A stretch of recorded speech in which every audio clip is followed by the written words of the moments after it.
Good morning everyone. Join me as I date myself. Lalabas tayo Sunday ngayon and day off natin or rest day natin as a freelancer.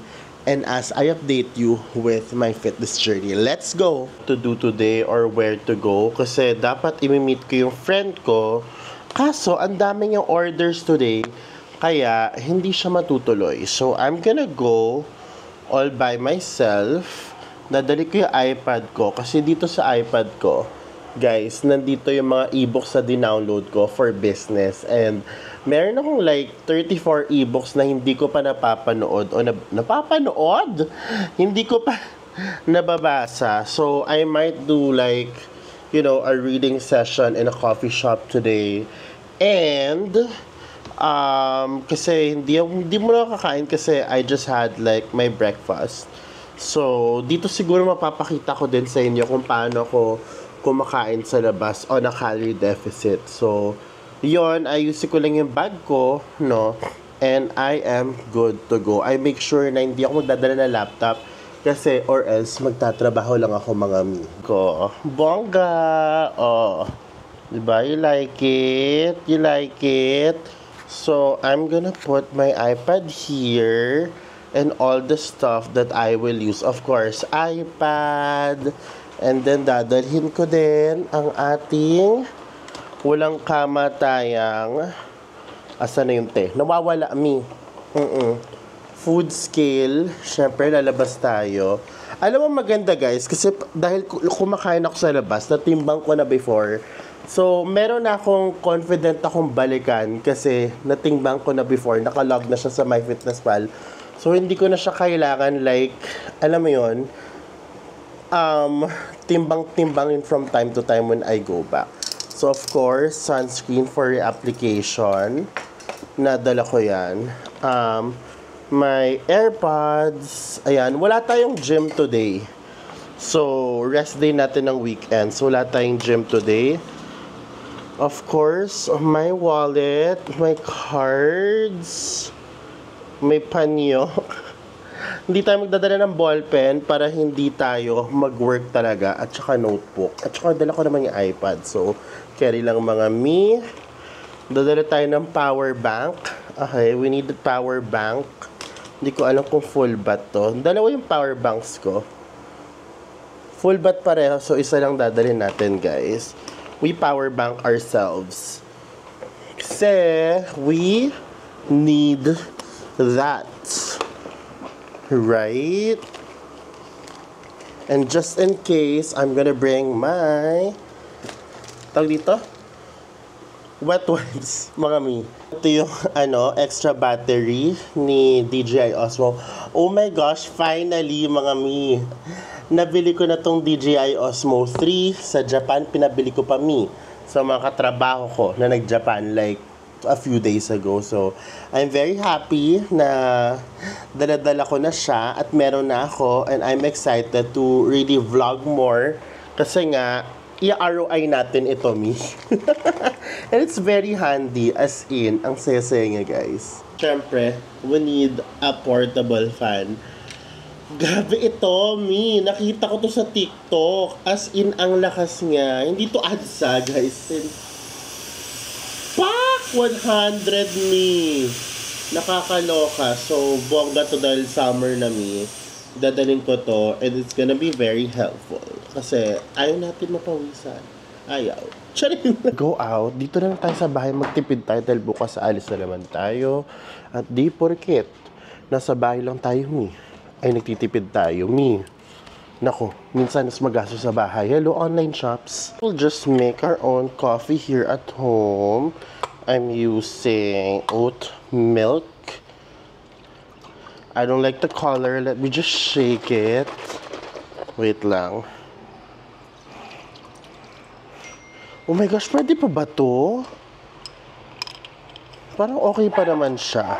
And then, tinikman ko guys, okay pa siya. And then, lagyan na natin ng espresso. Wait lang, loading pa siya, mi. Loading pa ang lola mo. Ayan na. Oh. You like it? Satisfying ba, mi? Oh, sinong mama mo?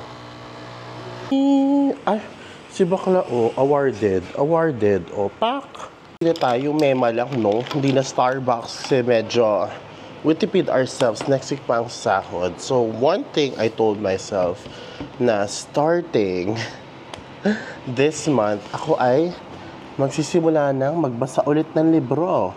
At ang dami kong libro dito sa aking iPad. So, right now, ang binabasa ko is Atomic Habits. Never ko siya natapos.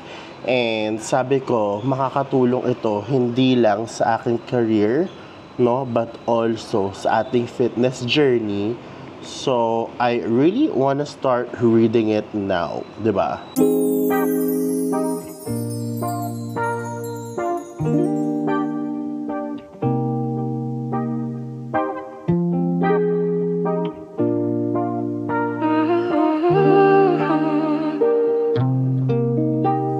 Just wanna update you na I'm very happy for the past 2 months and 3 weeks. Sobrang consistent ng aking calorie deficit. Hindi ako lumalampas ng 2,500 calories, no?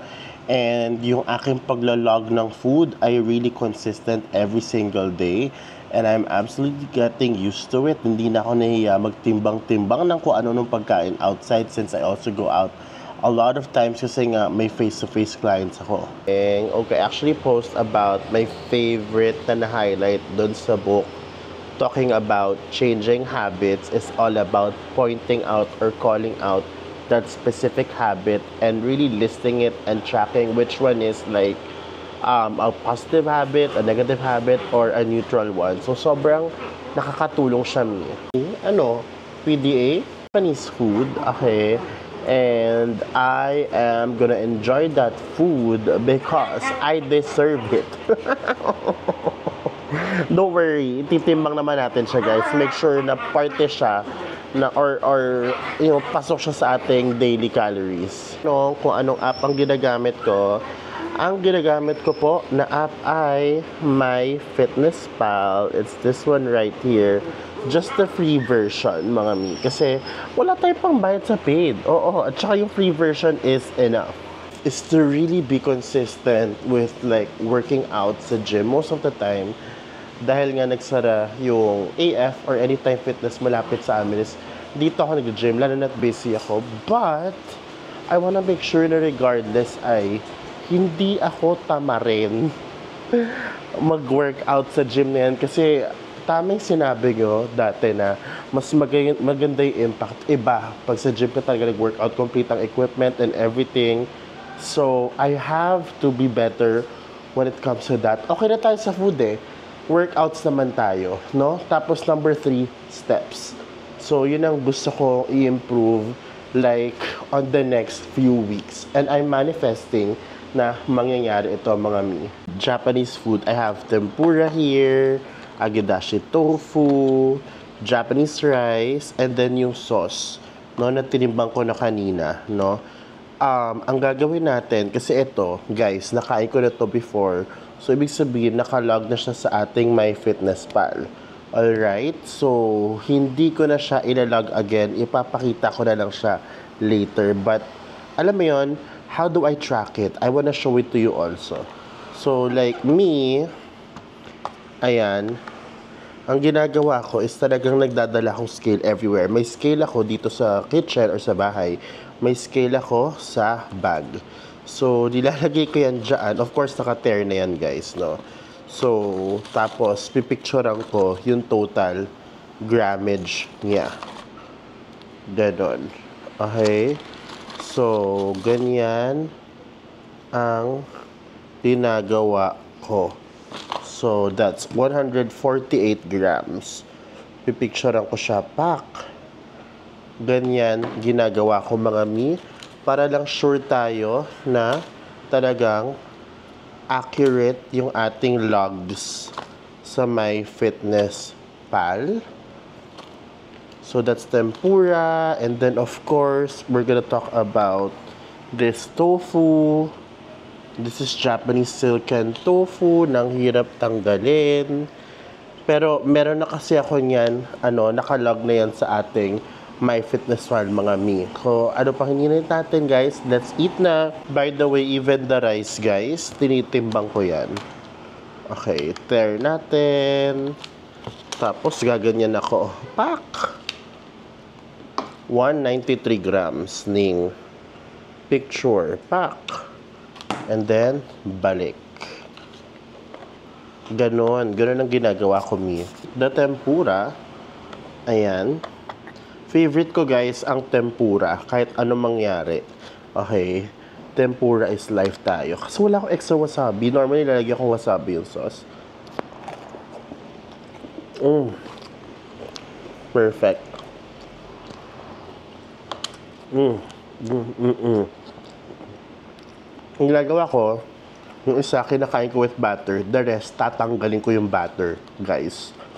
Kasi, ang lakas ng calories na to. Yummy. Tikman na natin with butter.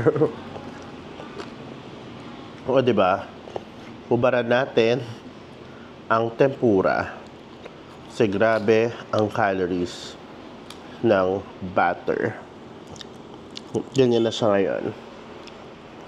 Diba? Eats.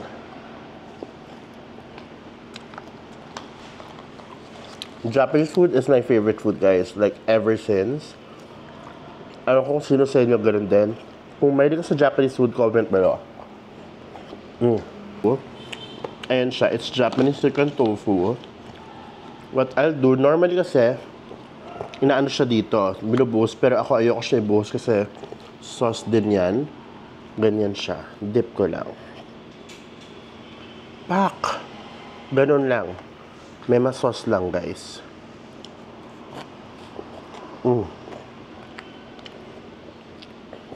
So good.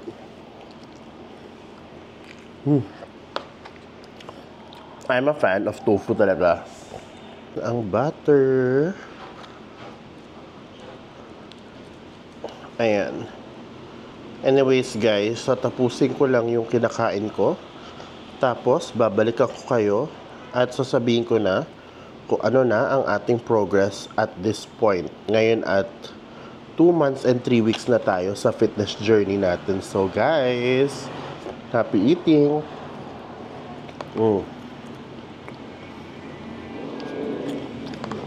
Yum! Purchase ever ay projector. Kasi pag gusto kong mag-movies, mga mi, ayan, and then pindutin ko yung button at mag-on na ang ating projector. Teka, ako anong gusto kong panoorin, mi. So, perfect siya. Para ako may home theater, pero sa kwarto lang.